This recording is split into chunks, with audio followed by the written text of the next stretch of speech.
నమస్కారం. Asia TV వార్తలకు స్వాగతం. నా పేరు కృష్ణకుమార్. వార్తల్లో ముందుగా హెడ్లైన్స్. మోర్తాలో ఎన్టీఆర్ భరోసా పెన్షన్లు పంపిణీ, అవ్వాతాతలను ఆత్మీయంగా పలకరించిన కందుల.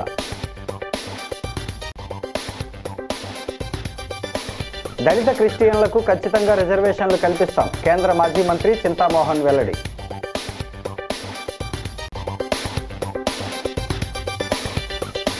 ఇసుక అక్రమ రవాణాను నిరోధించాలి, మల్లయ్యపేటలో మాజీ ఎంపీ భరత్ నిరసన.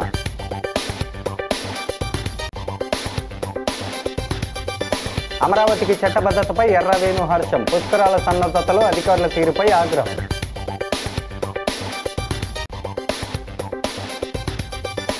పెన్షన్ పంపిణీపై కలెక్టర్ ఆకస్మిక తనిఖీలు, లబ్ధిదారుల పరిస్థితిని అడిగి తెలుసుకున్న కీర్తి చేకూరి. ఇక డీటెయిల్స్ చూస్తే, ఎన్నికల సమయంలో పేద ప్రజలకు ఇచ్చిన మాట ప్రకారం ముఖ్యమంత్రి నారా చంద్రబాబు నాయుడు, ఉప ముఖ్యమంత్రి పవన్ కళ్యాణ్ నేతృత్వంలోని కూటమి ప్రభుత్వం సూపర్ 6 హామీలను అమలు చేస్తోందని రాష్ట్ర పర్యాటక, సాంస్కృతిక, సినిమాటోగ్రఫీ శాఖ మంత్రి కందుల దుర్గేష్ అన్నారు. బుధవారం నిడదవోలు నియోజకవర్గం ఉండ్రాజవరం మండలం మోర్త గ్రామంలో మంత్రి దుర్గేష్ పర్యటించారు. ఈ సందర్భంగా ఎన్టీఆర్ భరోసా పెన్షన్లను లబ్ధిదారుల ఇంటికే వెళ్లి స్వయంగా పంపిణీ చేశారు. వృద్ధులు, దివ్యాంగులను ఆత్మీయంగా పలకరించి వారి ఆరోగ్య పరిస్థితులపై ఆరా తీశారు. అనంతరం పలువురు చిన్నారులకు అక్షరాభ్యాసం చేయించారు. ఈ సందర్భంగా ఏర్పాటు చేసిన సభలో మంత్రి కందుల దుర్గేష్ మాట్లాడుతూ, గత ప్రభుత్వానికి ప్రస్తుత కూటమి ప్రభుత్వానికి ఉన్న తేడాను ప్రజలు గమనించాలని కోరారు. గతంలో అమ్మఒడి పేరుతో కుటుంబంలో ఎంతమంది చదువుకుంటే అంతమందికి డబ్బులు ఇస్తామని చెప్పి కేవలం ఒక్కరికి మాత్రమే ఇచ్చి హామీని తుంగలో తొక్కారని ఫైర్ అయ్యారు. కానీ నేడు కూటమి ప్రభుత్వంలో తల్లికి వందన పథకం ద్వారా ఇంట్లో ఎంతమంది చదువుకుంటుంటే అంతమందికి ఏటా 15,000 చొప్పున ఆర్థిక సహాయం అందిస్తున్నామని తెలిపారు. కుల మతాలకు అతీతంగా అన్ని వర్గాల రైతులకు అన్నదాత సుఖీభవ అందిస్తున్నామన్నారు. ఇది ఇచ్చేది ఎవరో ముఖ్యమంత్రి చంద్రబాబు నాయుడు గారు, ఉప ముఖ్యమంత్రి పవన్ కళ్యాణ్ గారు, ఇద్దరికి ఆశీర్వాదం. ఎవరైనా వెళితే వాళ్ళకి 10 రూపాయల టికెట్ ఉంటే అందులో 5 రూపాయలు మాత్రమే తీసుకుని 50%కే టికెట్ ఇచ్చేటువంటి కార్యక్రమాన్ని కూడా చేపట్టినటువంటి సందర్భాన్ని మీకు గుర్తు చేస్తూ, ఇలాంటి సాహసోపేతమైనటువంటి నిర్ణయాలు చేయడానికి పరిపాలనా దక్షుడైనటువంటి దేశంలోనే గ్రేట్ విజనరీగా పేరు పొందినటువంటి ముఖ్యమంత్రి చంద్రబాబు నాయుడు గారు ఒక పక్కన, మరో పక్కన పేదవాడి మొహంలో చిరునవ్వు చూడటానికే రాజకీయ పార్టీని పెట్టి దాన్ని సాకారం చేస్తున్నటువంటి ఉప ముఖ్యమంత్రి పవన్ కళ్యాణ్ గారు మరో పక్కన, వీరిద్దరికీ పైన దేశం మొత్తంలోనే ఉక్కు మనిషిగా పేరు పొందినటువంటి నరేంద్ర మోడీ గారు, ఈ ముగ్గురు కలిసి ఈ రాష్ట్రంలో డబుల్ ఇంజిన్ సర్కార్ని నడుపుతున్నటువంటి ఈ సందర్భంలో రాను రాను ఒక్కొక్క కార్యక్రమాన్ని అమలు చేసుకుంటూ వెళుతూ ప్రజలందరికీ కూడా అందుబాటులో ఉండే విధంగా కార్యక్రమాన్ని చేపట్టాలని, అదేవిధంగా ఇవాళ కొత్తగా ముఖ్యమంత్రి గారు ప్రారంభిస్తున్నటువంటి మరో కార్యక్రమం, సమాజంలో సరైనటువంటి అవకాశాలు లభించినటువంటి చేనేత వర్గాల వారు ఎవరైతే ఉన్నారో ఆ చేనేత వర్గాల వారికి నెలకి 200 యూనిట్లు ఉచితంగా ఇచ్చే విధంగాను మామూలు మగ్గాల మీద పనిచేసుకునేటువంటి 90,000 మందికి, అదేవిధంగా మరొక 11,900 మంది ఎవరైతే పవర్ లూమ్స్ మీద పనిచేసేటువంటి చేనేత వర్గాల వారు ఉంటారో వారికి నెలకు 500 యూనిట్లు విద్యుత్ ఉచితంగా ఇచ్చేటువంటి కార్యక్రమాన్ని కూడా చేపడుతున్నటువంటి సందర్భాన్ని గుర్తు చేస్తున్నాను. క్రైస్తవ మతాన్ని అనుసరిస్తున్న వారికి ఎస్సీ రిజర్వేషన్లు వర్తించవని సుప్రీంకోర్టు జడ్జిమెంట్ ఇవ్వడం చాలా దారుణమని, దీన్ని కాంగ్రెస్ పార్టీ తరపున తాము తీవ్రంగా ఖండిస్తున్నామని మాజీ కేంద్ర మంత్రి, మాజీ ఎంపీ, కాంగ్రెస్ సీనియర్ నాయకుడు చింతామోహన్ అన్నారు. రాజమహేంద్రవరం మంజీరా కన్వెన్షన్లో బుధవారం ఆయన మీడియాతో మాట్లాడుతూ, కాంగ్రెస్ పార్టీ అధికారంలో ఉన్న సమయంలో కోర్టుల వ్యవహారాలు, కొలీజియం జడ్జిల నియామకం, బదిలీల విషయాల్లో ఎప్పుడూ జోక్యం చేసుకోలేదన్నారు. బీజేపీ ప్రభుత్వం అధికారంలోకి వచ్చిన తర్వాత ప్రతి విషయంలోనూ రాజకీయ జోక్యం మితిమీరిపోయిందని విమర్శించారు. కాంగ్రెస్ దేశంలో అధికారంలోకి వచ్చిన వెంటనే రాజ్యాంగాన్ని సవరించైనా మళ్లీ దళిత క్రైస్తవులకు ఎస్సీ రిజర్వేషన్లు పునరుద్ధరిస్తామని స్పష్టం చేశారు. మోదీ, చంద్రబాబు, జగన్ 3 in 1 అని ఎద్దేవా చేశారు. అమరావతి రాజధాని విషయంలో అసెంబ్లీలో ఆమోదించిన, పార్లమెంటులో పెట్టిన చెల్లుబాటు కాదన్నారు. దేశంలో మోదీ, రాష్ట్రంలో చంద్రబాబు పాలన చాలా అధ్వాన్నంగా ఉందని, పేదలు తీవ్ర ఇబ్బందులకు గురవుతున్నారని ఆగ్రహం వ్యక్తం చేశారు. 2029లో దళితులు దేశాన్ని శాసించబోతున్నారని పేర్కొన్నారు. ఇదయ్యా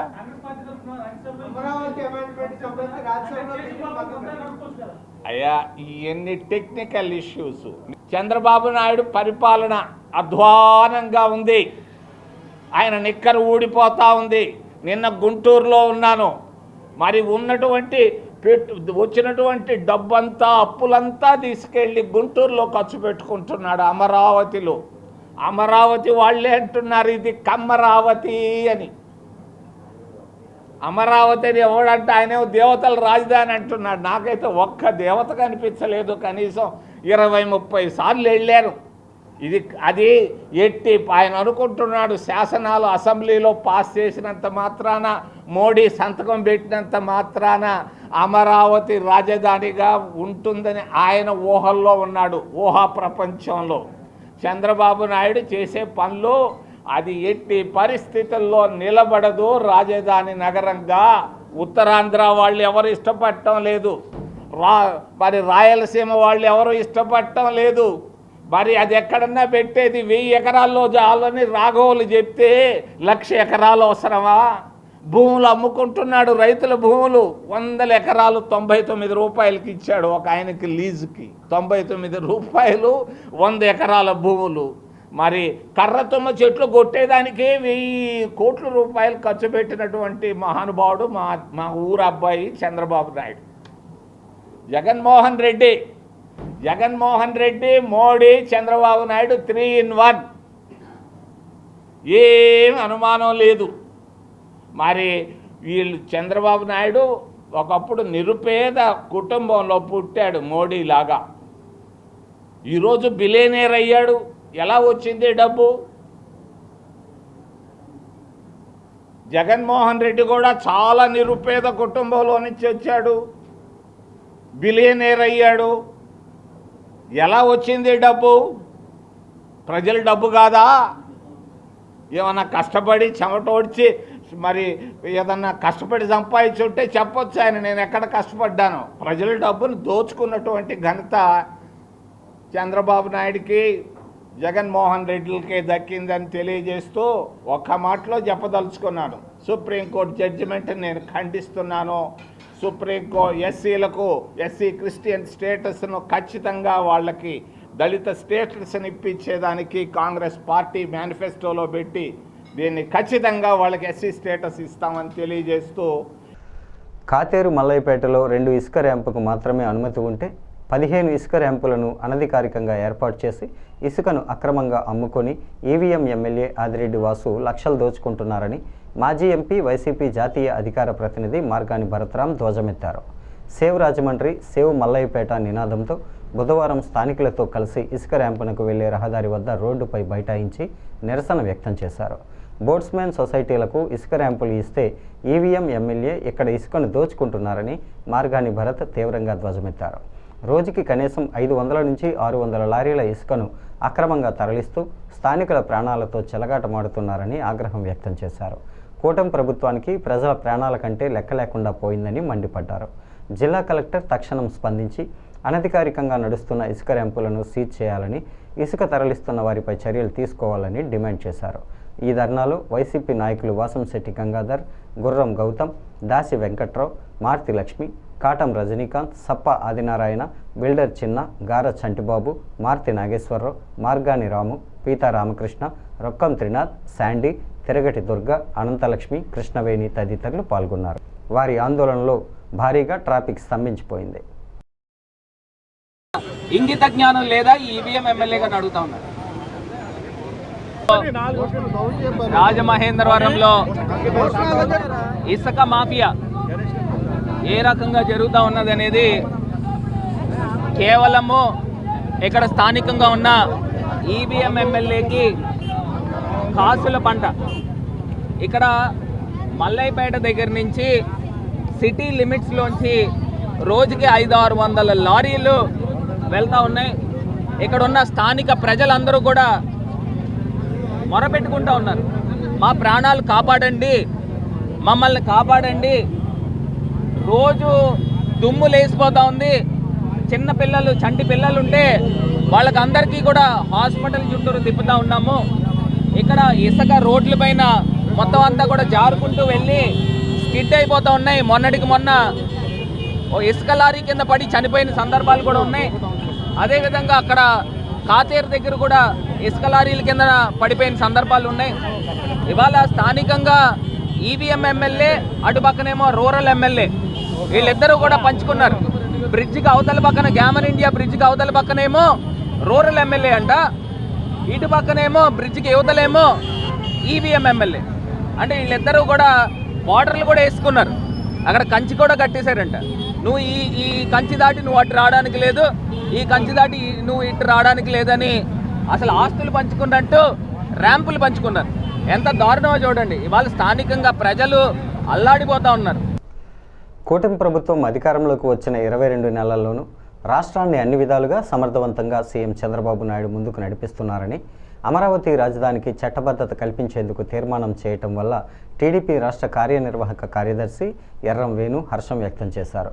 స్థానిక వైజంక్షన్లో ఉన్న ఆనం రోటరీ హాల్లో బుధవారం జరిగిన మీడియా సమావేశంలో ఎర్రవేణు మాట్లాడుతూ, ఆంధ్రులు గర్వంగా అమరావతి మా రాజధాని అని చెప్పుకునేలా తీర్చిదిద్దడం చంద్రబాబుతోనే సాధ్యమవుతుందన్నారు.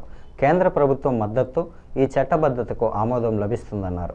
వచ్చే ఏడాది జరిగే గోదావరి పుష్కరాలకు ఇంకా 14 నెలలు మాత్రమే సమయం ఉందని, అధికారులు శాశ్వత ప్రతిపాదికన నగరంలో అభివృద్ధి పనులు చేపట్టేలా అధికారులు కార్యాచరణ చేయడం లేదని విమర్శించారు. నగరంలో గాలి కాలుష్యం, నీటి కాలుష్యం అధికంగా ఉన్నాయని, వాటి నిరోధకానికి తీసుకుంటున్న చర్యలు కూడా శూన్యమని అన్నారు.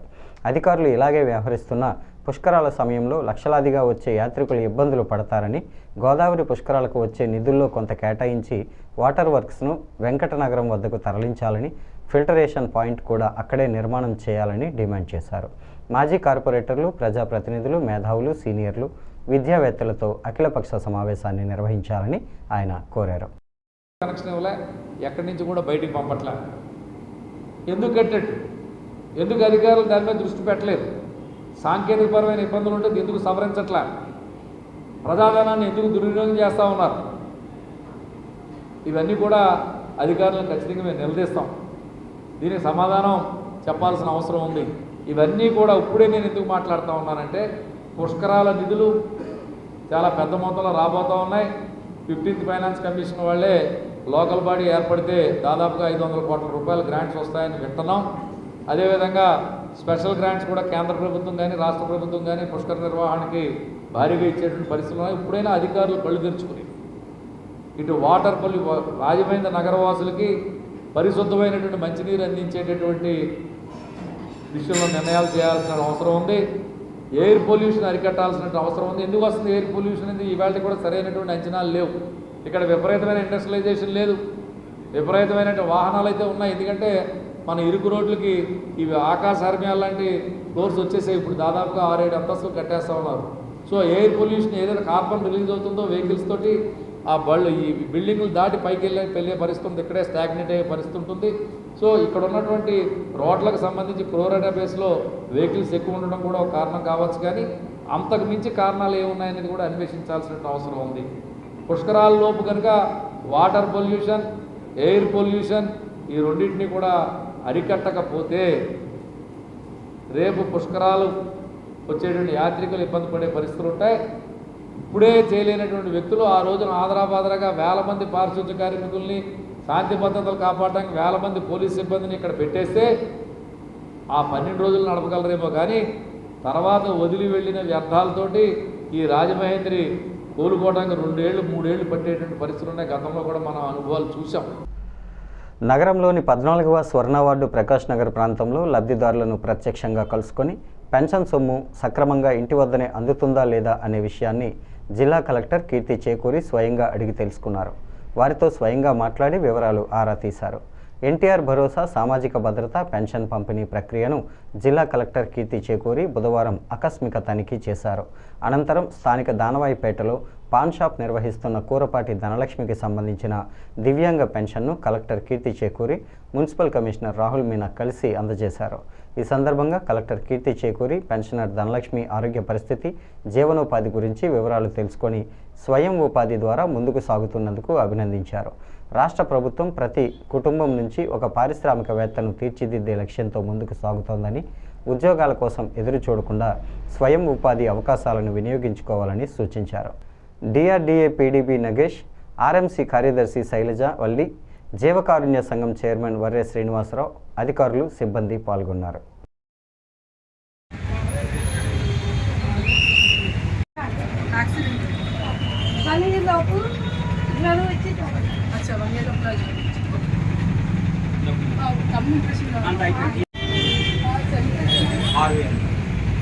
మార్కెటింగ్ ఒక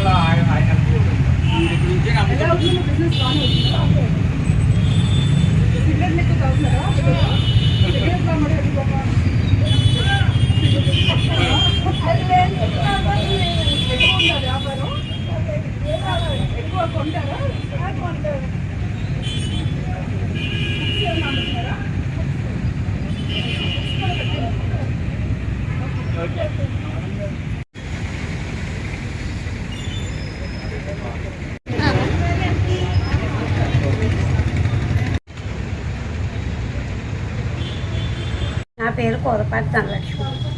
నాకు ప్రతి నెల వికలాంగుల పెన్షను 6,000 వస్తుంది. ప్రతి నెల ఫస్ట్ తారీఖు ఉదయాన్నే 6 పెన్షన్ ఇస్తారు. ఈ నెల కలెక్టర్ గారి చేతుల మీదుగా తీసుకున్నాను. ఈ 6,000 నాకు చాలా విధాలుగా ఉపయోగపడుతున్నాయి. నాకు అందించిన ముఖ్యమంత్రి గారికి, చంద్రబాబు నాయుడు గారికి ధన్యవాదాలు.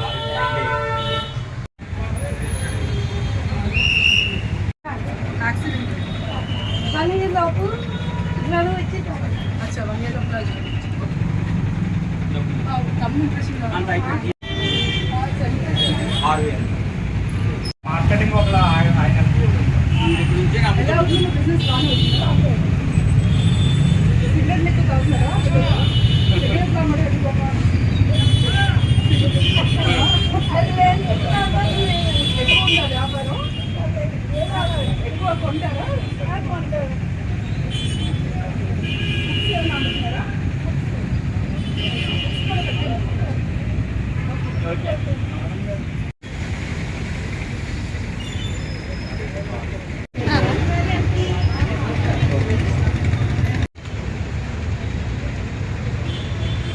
నా పేరు కూరపాటి ధనలక్ష్మి. నాకు ప్రతి నెల వికలాంగుల పెన్షను 6,000 వస్తుంది. ప్రతి నెల ఫస్ట్ తారీఖు ఉదయాన్నే 6 పెన్షన్ ఇస్తారు. ఈ నెల కలెక్టర్ గారి చేతుల మీదుగా తీసుకున్నాను. ఈ 6,000 నాకు చాలా విధాలుగా ఉపయోగపడుతున్నాయి. నాకు అందించిన ముఖ్యమంత్రి గారికి, చంద్రబాబు నాయుడు గారికి ధన్యవాదాలు. ఆయన వయసు 81 సంవత్సరాలు. తనలా పనిచేసి చూపండి అంటూ సవాల్ విసురుతున్నారు రాజమహేంద్రవరం రూరల్ ఎమ్మెల్యే గోరంట్ల బుచ్చయ్య చౌదరి. బావునుడి భగభగలను కూడా లెక్క చేయకుండా ఒకే రోజు 6 గ్రామాల్లో పర్యటించి 10 అభివృద్ధి కార్యక్రమాల్లో పాల్గొని రికార్డు సృష్టించారు. 37 డిగ్రీల ఉష్ణోగ్రతలో కూడా గోరంట్ల ఉత్సాహంగా ముందుకెళ్లారు. ఆర్ఎండ్బి రహదారి విస్తరణ పనులు చేపడుతున్న భారీ ప్రొక్లైన్పై ఎక్కి మరీ పనులకు అభివృద్ధి శ్రీకారం చుట్టారు. కడియం మండలంలో ఎమ్మెల్యే గోరంట్ల పర్యటించి 10కి పైగా అభివృద్ధి కార్యక్రమాలు చేపట్టారు. మొదటగా కడియం శెట్టిబలిజపేటలో నూతనంగా నిర్మించిన అంగన్వాడీ కేంద్రాన్ని ప్రారంభించారు. అనంతరం కడియం ఆర్ఎండ్బి రహదారి విస్తరణ పనులను పరిశీలించారు. 6,30,00,000తో రహదారిని 50 అడుగుల మేర విస్తరించడంతో పాటు డివైడర్, సెంట్రల్ లైటింగ్ వంటి మోడల్ రహదారి అభివృద్ధిని ఎమ్మెల్యే గోరంట్ల ప్రతిష్టాత్మకంగా తీసుకున్నారు. మండల పరిషత్ అధ్యక్షుడు Velugubanti Prasad, AP IICC director Margani Satyanarayana, Telugu Rythu రాష్ట్ర నాయకుడు అన్నందేవుల చంటి, మండల టీడీపీ అధ్యక్షుడు Velugubanti Nani, AMC vice chairman Bodapati Gopi, సొసైటీల అధ్యక్షులు వెలుగుబంటి వెంకటాచలం, గట్టి నర్సయ్య ఈ కార్యక్రమంలో పాల్గొన్నారు.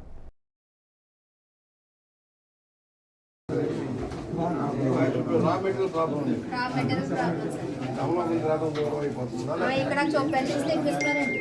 మాకు 6 నుంచి వేస్తున్నారండి. 8 రూపాయలు తీసుకుంటున్నారండి కేజీ. ఓన్లీ ముట్టలోకి కట్టేసి పంపుతున్నారండి. మన దగ్గరికి వచ్చేటప్పటికి ఏమి ఉండట్లేదు. రద్దు ఎక్కువ వచ్చారు. ఏరియా చాలా ఉంది కదా, కొబ్బరి తోటలు ఉన్నాయి కదా, ఇక్కడ వచ్చే డబ్బులతోటి గవర్నమెంట్ కూడా అప్పిస్తుంది, అందులో కూడా అప్పిస్తా ఉన్నారు. మీరు కూడా వ్యాపారస్తుడే తయారు కదా, చిన్నదో పెద్దదో ఏదో ఒకటి నువ్వు తయారు చేసే ప్రతి వస్తువు బయట కాదు, చక్కగా చేసావు అనుకో, చివరి లోపల అయిపోతే చాలు కదా. అంటే ఇవాళ ఆఖరి రోజు చివరిలో 15 రోజులు పట్టేంత 2 రోజులు పని.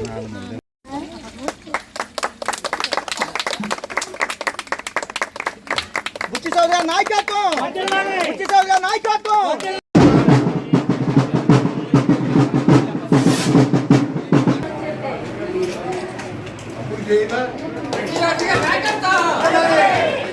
స్థానిక నెహ్రూ నగర్ రామాలయం వద్ద రామాలయ కమిటీ ఆధ్వర్యంలో శ్రీ సీతారాముల పుష్పోత్సవం అంగరంగ వైభవంగా జరిగింది. డాక్టర్ బల్లా కార్తీక్, డాక్టర్ శ్రీదేవి దంపతులు భక్తి శ్రద్ధలతో ఈ శ్రీ పుష్పోత్సవాన్ని నిర్వహించారు. సీతారాముల వారికి సుగంధ పరిమళభరితమైన విరజాజి, మరువం, దవనం, మల్లి, జాజి, సంపంగి, చామంతి, కనకాంబరం, గులాబీ వంటి వివిధ రకాల పుష్పాలతో, పత్రాలతో వేదమంత్రోచ్చరణల మధ్య వైభవంగా పుష్పోత్సవం జరిగింది. ఈ పుష్పోత్సవ సమయంలో ఆలయం భక్తులతో పూల సుగంధాలతో కలకలలాడింది. అనంతరం భక్తులకు ప్రసాద వితరణ చేశారు. మాజీ కార్పొరేటర్ బల్లా సత్యవతి, డాక్టర్ బల్లా శ్రీనివాస్, జక్కంపూడి అర్జున్, దమర్ సింగ్, బ్రహ్మాజీ, రామాలయ కమిటీ సభ్యులు పాల్గొన్నారు.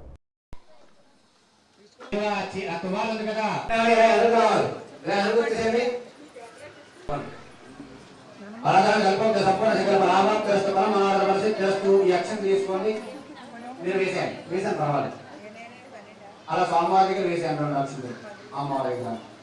ఇక్కడికి 11 అయ్యే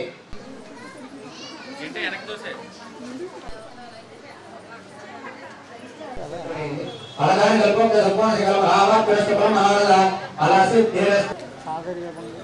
అలా అక్షింతలు తీసుకోండి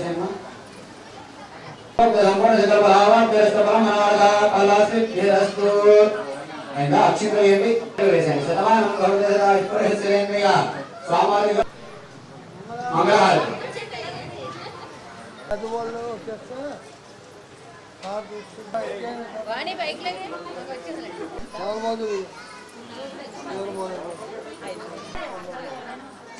మంగళహారతి అలా చూపించండి. శ్రీ సీతారామస్వామిని మంగళహారతి దర్శయామి. వారి కళ్ళగద్దనే చెప్పకండి వీరికి.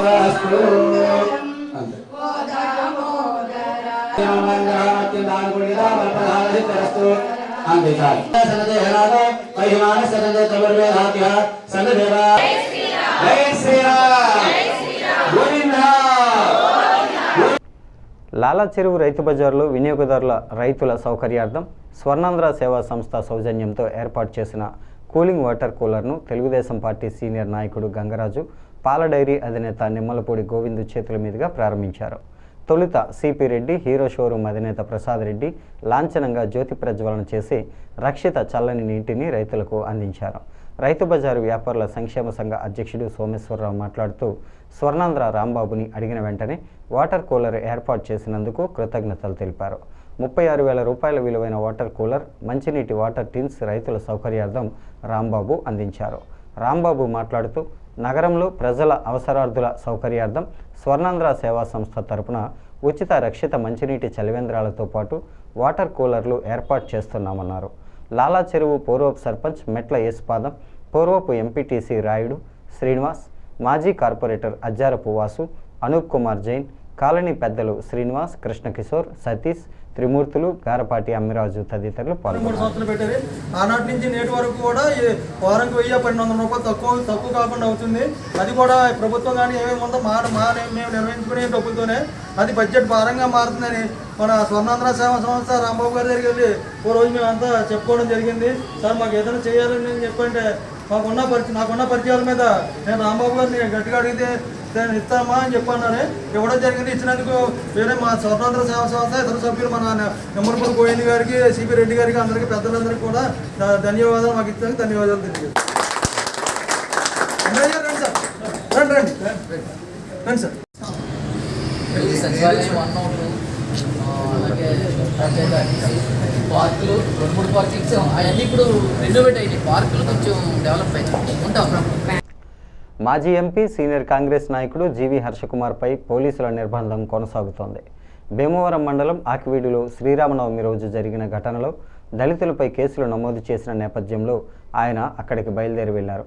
గత 2 రోజులుగా ఆయనను భీమవరం వెళ్లకుండా రాజమహేంద్రవరంలోని ఇంట్లోనే పోలీసులు హౌస్ అరెస్టు చేశారు. బుధవారం కాస్త హౌస్ అరెస్టుకు విరామం ఇవ్వడంతో ఆయన భీమవరం మండలం ఆకివీడు బయలుదేరి వెళ్లారు. ఈ విషయం తెలుసుకున్న పోలీసులు ఆకివీడు వద్ద ఆయనను అరెస్టు చేసి స్థానిక తహసీల్దార్ కార్యాలయానికి భారీ బందోబస్తుతో తరలించారు. ఇదే సమయంలో మంత్రి నిమ్మల రామనాయుడు మాజీ ఎంపీ హర్షకుమార్కు ఫోన్ చేసి మాట్లాడినట్టు సమాచారం. పోలీసులు దళితులపై జరుగుతున్న దాడులను అడ్డుకోకుండా వారికి అండగా నిలబడుతున్న తనను అరెస్టు చేసి నిర్బంధానికి గురి చేయడం సరికాదని మండిపడ్డారు. ప్రభుత్వ నిర్బంధాన్ని ఛేదించుకొని బాధితులకు అండగా నిలుస్తానని స్పష్టం చేశారు. పాలకొల్లు ఎంఆర్ ఆఫీస్లో ఉన్నాను, తహసీల్దార్ ఆఫీసు. నిన్న 2 రోజులు హౌస్ అరెస్ట్లో ఉన్నాను నేను, మీ అందరికీ తెలుసు. ఈ రోజున మళ్ళీ భీమవరం ఆకివీడు బయలుదేరాను. మరి పాలకొల్లు సెంటర్లో నన్ను ఒక 4 CAలు 2 SIలు ఆఫ్ చేశారు. ఆఫ్ చేసి ఈ భీమవరం ఎంఆర్ ఆఫీస్ తీసుకొచ్చి కూర్చోబెట్టారు. మరి ఇక్కడికి నోటీస్ ఏమైనా ఇస్తారట. నేను భీమవరం వెళ్ళకూడదని, ఆకివీడు వెళ్ళకూడదని నోటీస్ ఏమైనా ఇస్తారేమో తెలియదు. అంటే ఒక ప్లేస్కి వెళ్ళడానికి పర్మిషన్ కావాలా?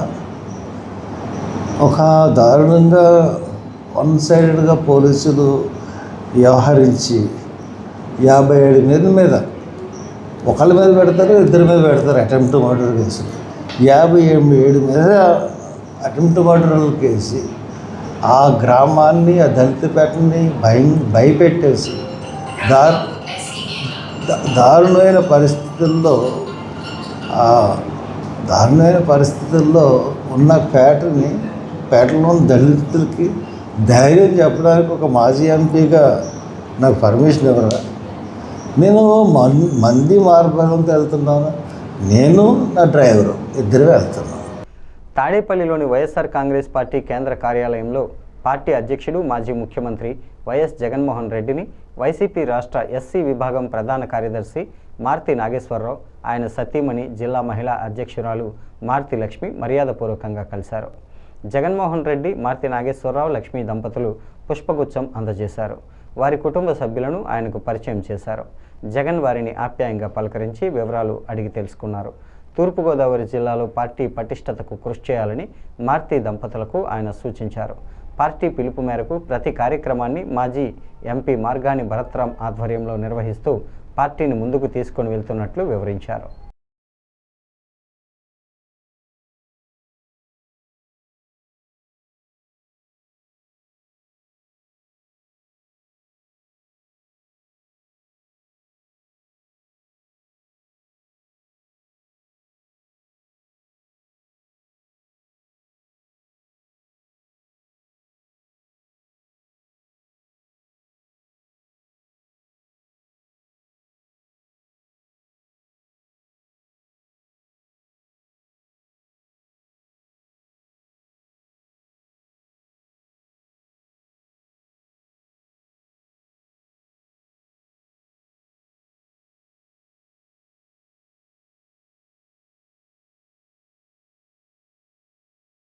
ఈ వార్తలు ఇంతటితో సమాప్తం.